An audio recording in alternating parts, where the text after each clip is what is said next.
අයිබෝවන් ඔයාලා හැමෝටම ඔන්න ඉතින් අදත් අලුත් වීඩියෝ එකක් අරගෙන ආවා. කිලෝමීටර් 822ක් දවස් 4න් ගිහපු ට්‍රිප් එකේ දෙවෙනි කොටස තමයි අද මේ විදියට අරගෙන ආවේ. ඉතින් ඔයාලට මතක ඇති මේ ට්‍රිප් එකේ පළවෙනි දවස් දෙකම අපි ගත කරේ ඩෝවර්. පළවෙනි දවසේ ඩෝවර් වලට එන්න ගත කරපු අපි දෙවෙනි දවසේ ඩෝව ඇවිත් ඉතින් ඩෝව වරාය ඊට පස්සේ ඩෝව වල ප්‍රසිද්ධ වයිට් ක්ලිෆ් ඔය ටික බලලා ඉවර වෙලා අපි දෙවෙනි දවසේ හවසම ෆෙරි එකෙන් ආවා I love white වලට. ඉතින් අද කතාව එතන ඉඳන් ඉතුරු ටික තමයි අරගෙන එන්නේ. ඉතින් හැමදාම වගේ අදත් මතක් කරනවා අපේ channel එකට අලුතින් එකතු වෙලා ඉන්න ඔයාලා හැමෝම travel ride අපේ YouTube නාලිකාව subscribe කරන්න. ඒ වගේම travel ride අපේ page එක Facebook page එකත් follow කරලා තියාගන්න කියලා ආරාධනා කරනවා. එහෙනම් ඉතින් වැඩි කතා බහක් නැතුව අපි යමු travel ride අපේ සමර් ට්‍රිප් එකේ 3 වෙනි සහ 4 වෙනි දවස්වල අපි මොකද කරේ කියලා බලන්න. ඉතින් අපේ සමර් ට්‍රිප් එකේ පළවෙනි සහ දෙවෙනි දවස්වල වීඩියෝ එක බලුවේ නැත්නම් මේ උඩ වැටෙන කාඩ් එක ක්ලික් කරලා ඒ වීඩියෝ එක බලන්න කියලා ඔයාලට ආරාධනා කරනවා. ඉතින් මේ තමයි ග්‍රේන්ජ් ෆාම් කැම්ප් සයිට් එක. අපි මෙතන තමයි I love white වලට ඇවිල්ලා කැම්පින් කරේ. ඉතින් හරිම ලස්සන තැන. පළවෙනි දවසේ ඇවිල්ලා කැම්පින් ටෙන්ට් එක ගහනකොට රෑ වෙච්ච ඉඳ වටපිටාව බලාගන්න බැරි වුණානේ. ඉතින් මේ තමයි අපි හිටපු තැන බලන්න කොච්චර ලස්සනද කියලා. උදේ තමයි ඉතින් මේ view එක දැක්කේ. ඉතින් ඊට පස්සේ උදේට කෑම කාලා එහෙම ඉවර වෙලා අපි ග්‍රේන්ජ් ෆාම් කැම්ප් සයිට් එකෙන් යන්න පිටත් වුණා. ඉතින් අපේ අද දවසේ පළවෙනි ප්ලෑන් එක තමයි මොඩල් විලේජ් එක බලන්න. ඉතින් හරිම ලස්සන තැනක් මේ I love white වලට එනවා නම් ඔයා බලන්න ඕනේ තැනක් තමයි මොඩල් විලේජ් කියලා කියන්නේ. ඉතින් මේ ග්‍රේන්ජ් ෆාම් කැම්ප් සයිට් එකේ ඉඳලා ලොකු දුරකින් නෙමෙයි තිබ්බෙත් මට මතක හිටියට පැයක වගේ ඩ්‍රයිව් එකකින් තමයි ඒ තැන තිබ්බේ. ඉතින් එතන හරිම ලස්සනයි ඇත්තටම. ඉතින් මේ තමයි ඒ තැන The Model Village. ඉතින් ඇත්තම කියනවා නම් මේක ආදර්ශ ගම්මානයක්. ඒ කියන්නේ මේ ආදර්ශ ගම්මානෙන් එළියේ තියෙන ගම. මෙන්න මේ ගම තමයි සම්පූර්ණයෙන්ම මේ උද්‍යානය ඇතුලේ පොඩියට හදලා තියෙන්නේ. හරියටම කියනවා නම් ලිලිපුට්ටන්ගේ දේශයට ආවා වගේ මේ ගමේ තියෙන හැම දෙයක්ම හරිම පොඩියට කියන්නේ පොඩි පරිමාණයෙන් හදලා තියෙනවා මේක ඇතුලේ. ඔයාලට බලන්න පුළුවන්. ඉතින් මේක ඇතුලට ගියාට පස්සේ ඔයාව පේන්නේ යෝධයෙක් වගේ. මොකද මේ ගම ඇතුලේ බොහොම කුඩා පරිමාණයට තමයි හැමදේම හදලා තියෙන්නේ. එහෙනම් යමු ගම බලන්න. මේ තමයි මේ ගමේ තියෙන ගුවන් යාන අංගණය. ඉතින් පොඩි පරිමාණයට මේ ඇත්ත ගුවන් යාන අංගණය හදලා තියෙනවා. ඉතින් අර ඇතින් පේන සුදු පාට ඒවා ඒවනම් ඇත්තම ගෙවල්. ඒ තමයි මේ ඇත්ත ගම. මේ උද්‍යානයෙන් එළියේ තියෙන ඇත්ත ගමේ ගෙවල් තමයි ඒ. ඉතින් මේ තියෙන්නේ බොහොම කුඩා පරිමාණයට හදපු ගමේ තියෙන විවිධ ප්‍රසිද්ධ ස්ථාන.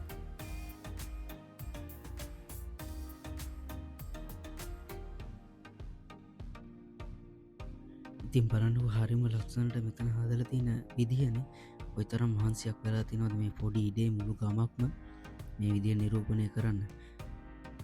ගස්වැල් පවා බොන්සයි ක්‍රමයට හදලා හරිම ලස්සනට මෙතන හදලා තියෙනවා. ඉතින් ඒකයි කියන්නේ මෙතන ඔයා අනිවාර්යයෙන්ම බලන්න ඕනි තැන.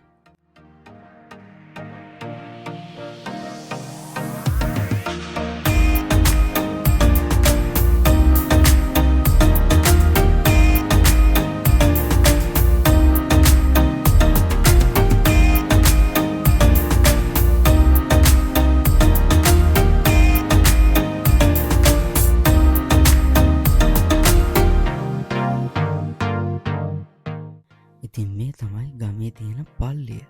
බලන්නකො ඒකත් පොඩි ලස්සනට ඒ විදිහටම හදලා තියෙනවා. ඉතින් මෙතන එළියට ගියාට පස්සේ ඔයාට ඇත්තටම මේ පල්ලිය බලා ගන්නත් පුළුවන්. ඉතින් මේ තැන පිහිටලා තියෙන I love white වල ගොඩ්ෂිල් කියන ස්ථානේ. ඉතින් මේ ගොඩ්ෂිල් වල ගොඩ්ෂිල් ගම තමයි මේ ආදර්ශ ගම්මානයක් විදිහට හදලා තියෙන්නේ. ඉතින් මේක බලන්න නම් ටිකට් ගන්න ඕනේ. ඉතින් ටිකට් වල මිල ගණන් කිව්වොත් එහෙම වැඩිහිටි පුද්ගලයෙක්ට පවුම් 8.50යි. පොඩි ළමයෙක්ට නම් ඒ කියන්නේ අවුරුදු 3-16 අතර ළමයෙකුට පවුම් 7යි. ඒ වගේම තමයි මෙයාලගේ ෆැමිලි පැකේජ් එකක් තියෙනවා. ඒ ෆැමිලි පැකේජ් එකේ වැඩිහිටි පුද්ගලයන් 2 දෙනෙක් සහ ළමුන් 2 දෙනෙක් ඇතුළත් වෙනවා. ඉතින් ඒකේ ෆැමිලි ටිකට් එක පවුන් 30යි. ඉතින් ඒ විදිහට තමයි මෙයාලගේ පැකේජස් තියෙන්නේ.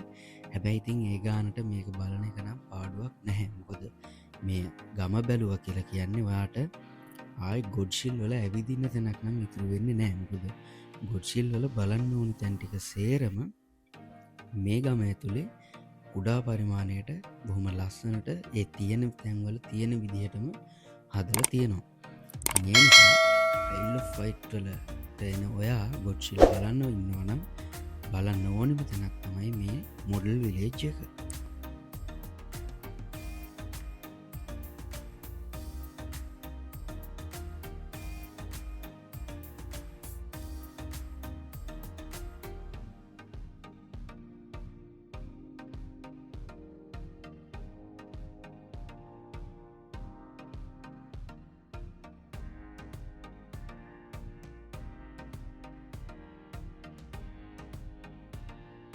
ඉතින් පැය 3ක් විතර මොඩල් විලේජ් එක ඇතුලේ ඇවිදපුව අපි ඊට පස්සේ පිටත් වුණා යන්න නීඩල්ස් බලන්න. ඉතින් දැන් අපි මේ නීඩල්ස් වලට ඇවිල්ලා තින්නේ මේ Isle of Wight වලට එන සංචාරකයෝ බලන්න කැමතිම සහ වැඩියෙන් එකතු වෙන තැනක් තමයි මේ නීඩල්ස් කියලා කියන්නේ.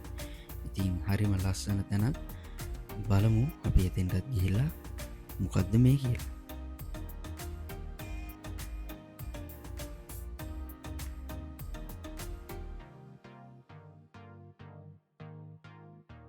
අර ඈතින් පේන්නේ ඒ තමයි නීඩල්ස්. ඉතින් එතන බලන්න තමයි අපි දැන් මේ යන්නේ.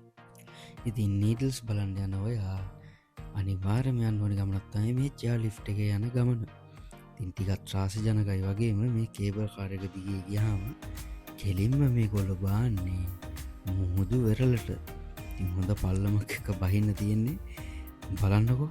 ඉතින් මේ ගමන ත්‍රාසජනකයි වගේම හරිම ලස්සනයි. මොකද ඉස්සරහින් මුහුද පේන්නේ, වටේට කඳු පන්ටියක් පේන්නේ. ඔයාගේ වම් පැත්තෙන් ඔයාට ලස්සනට නීඩල්ස් බලන්න පුළුවන්. අර ඈතින් පේන්නේ නීඩල්ස්. ඉතින් ඒ ලස්සනත් බලාගෙන අපි දැන් හිමීට ඔන්න දැන් පල්ලම බහින්න තමයි යන්නේ. කොච්චර ලස්සන වුණත් ටිකක් බය නම් හිතෙනවා. ඉතින් මම මේ යන අතරේ පොඩ්ඩක් Isle of Wight ගැන පොඩි හැඳින්වීමක් කරන්න. ඉතින් මේක තමයි එංගලන්තයේ තියෙන වඩාත් සැනසිලිදායකම දූපත විදියට හඳුන්වන්නේ. එහෙම හඳුන්වන්න හේතුව තමයි බ්‍රිතාන්‍ය ජාතික විශ්‍රාම ගියාට පස්සේ ඉන්න තෝරගන්න ප්‍රධාන තැනක් තමයි මේ Isle of Wight කියලා කියන්නේ. ඉතින් මේක වර්ග කිලෝමීටර් 380ක් විතර වපසරියක තියෙන ජනගහනය ලක්ෂ කහමාරක් විතර ඉන්න ප්‍රදේශයක්.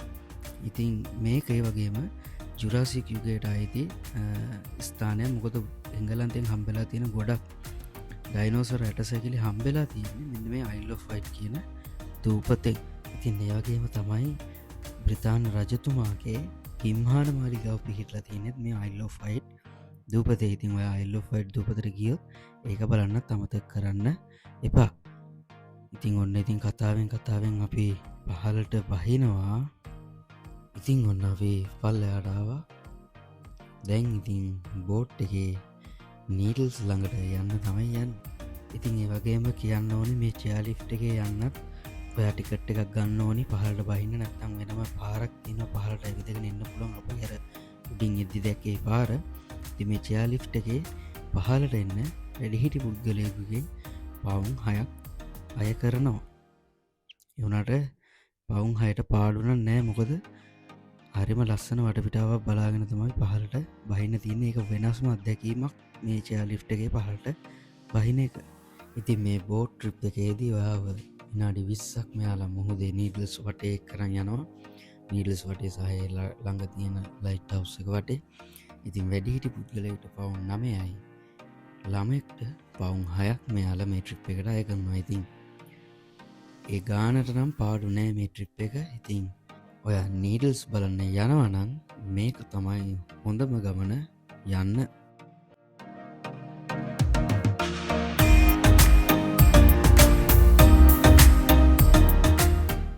ඉතින් ඔය පේන්නේ නීඩල්ස්. ඉතින් හුණුගල් කන්දකින් තමයි මේක හැදිලා තියෙන්නේ. හුණුගල් කන්දක් කාලයක් තිස්සේ කාදනය වෙලා දැන් 3-4කින් කාදනය වෙලා එක දිගට හැදිලා තියෙනවා තුඩු විදිහට.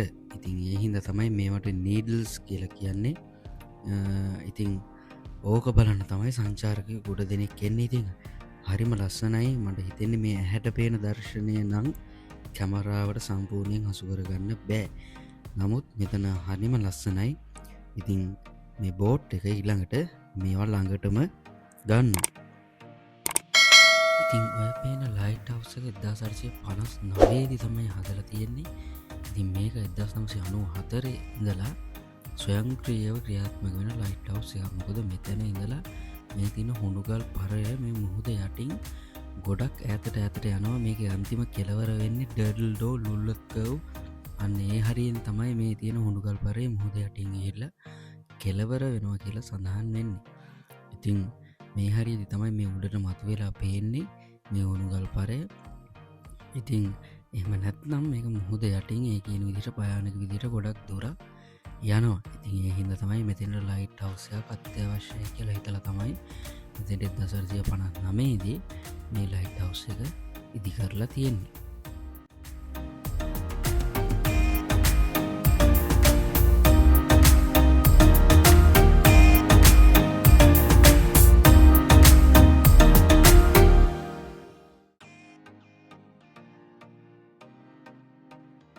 ඉතින් බෝට් සංචාරය ඉවර කරලා අහපව් ගොඩබිමට ආවෝ අපි. ආයෙ ටික වෙලාවක් නීඩල්ස් දිහා මෙන්න මේ විදිහට බලා හිටියා. මොකද ඒක ඒ තරම්ම ලස්සන දර්ශනයක්.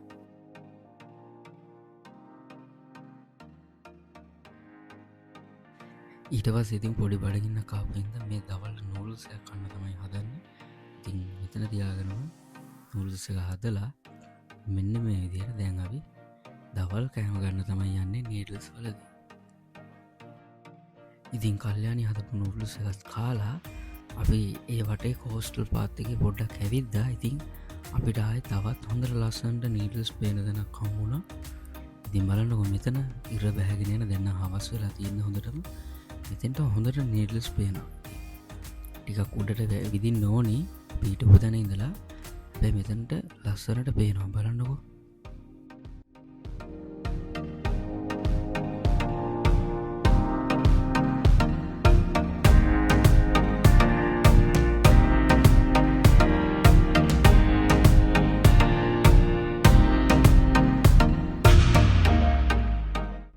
ඉතින් ඔන්න තුන්වෙනි දවස මෙන්න මේ විදිහට ඉවර වීගෙන යන්නේ.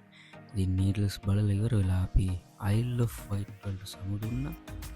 ඊට පස්සේ අපි ලිමින්ටන් වරායෙන් නැවත එංගලන්තේ ලොකු දූපතට ඇතුළු වෙන්න යන්නේ.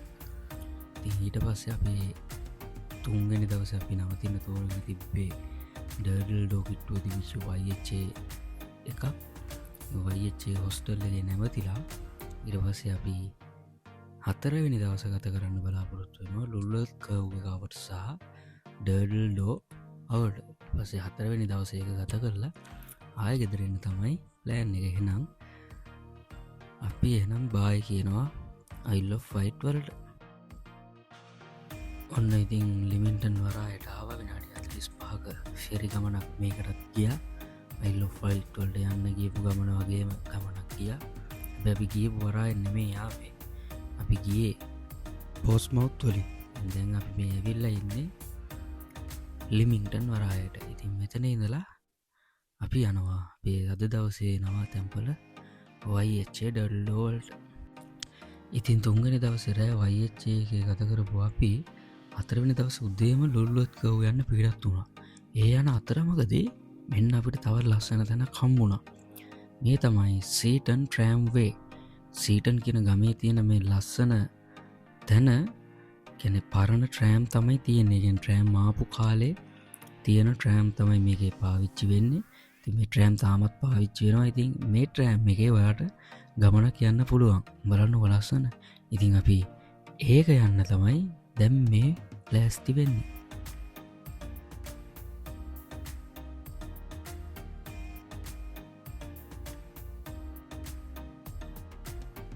ඉතින් ඔන්න අපේ ට්‍රෑම් එක එනවා.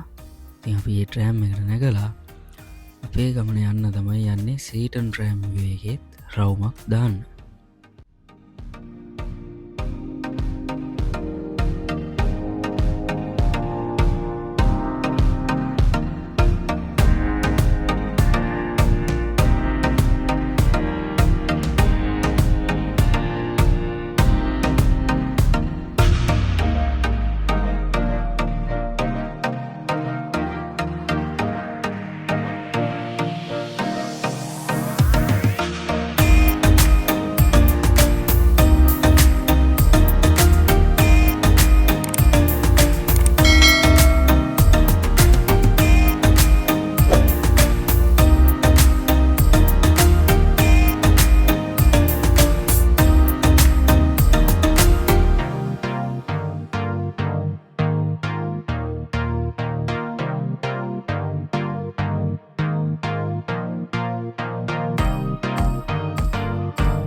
ඔන්න ඉතින් සීටන් ට්‍රෑම් ටුවර එකත් ගියපු අපි ඊළඟටාවේ ලොල්වර්ත් කව් එකට.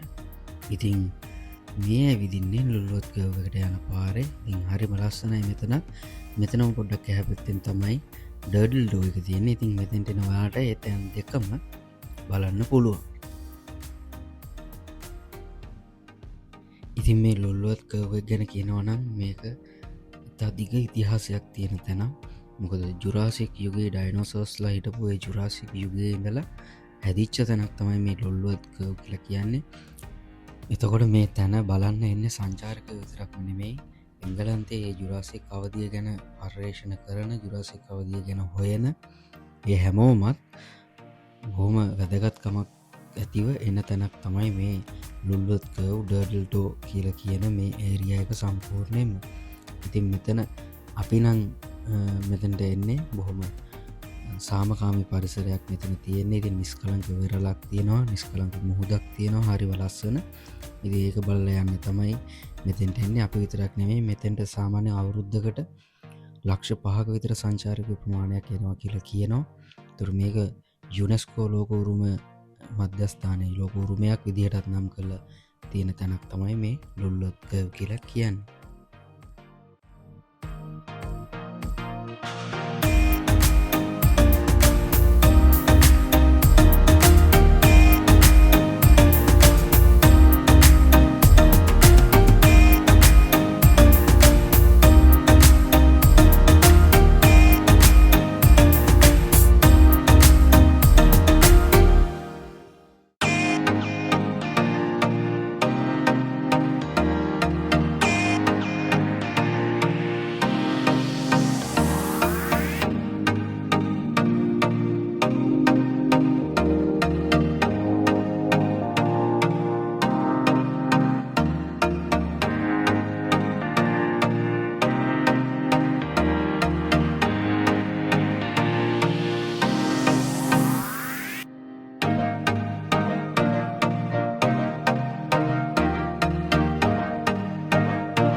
ඉතින් ලොල්ුවත්කව බලල ඉවර වෙලා පිහෙම ඩඩල් ඩෝන්න පිටත් වුණා.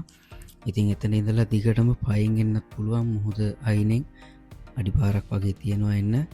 ඉතින් ඒකට ටිකක් වෙලා යනවා පැතින් ඒ නිසා අපි පැළුවා වාහනේම එතැන්ට එනවා කියලා. මොකද දවස සීමිතයි මේ අන්තිම දවසනේ අපි ගත කරන්නේ ගෙදර යන්නත් ඕන.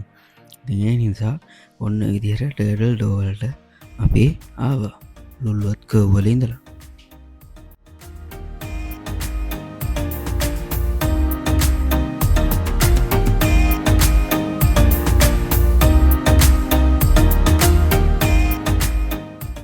ඉතින් ඩඩල්ඩෝ ගැන කියනවනම් මේක නිකම්ම නිකං ගලක් වගේ පෙවුනට ගල්වලින් හැදි චාරුක්වක් වගේ පෙවුනට මේක එමනේ මේකට ලොකු ඉතිහාස ඇත්තිනවා. අරමං කලින් කිව්ව විදිහට මේ ලුල්වකවක ඊට පස්සේ ඩඩල්ඩෝ මේ සියල්ල තියෙන මුහුදු තීරයට කියන ජුරාසික් කෝස්ට් මුහුදු තීරය ජුරාසික් කෝස්ට් කියල තමා හඳුන්නන්න. මොකද එංගලන්තේ ජුරාසික් යුගයේ හොඳටම සාක්ෂි හම්බෙලා තියෙන්නේ මෙන්න මේ මුහුදු තීරය ආසන්නේ. එතකොට මේ ගල මේ ආරුක්කුව අවුරුදු මිලියන 140ක් විතර පරණය කියලා තමයි වාර්තා වෙන්නේ. එතකොට මේක මුලින් මේ විදිහට ආරුක්කොක් විදිහට නෙමෙයි තිබිලා තියෙන්නේ. තනි ගල් මේ විදිහට හැදිච්ච තනි හුණුගල් පර්වතයක් විදිහට තමයි තිබිලා තියෙන්නේ.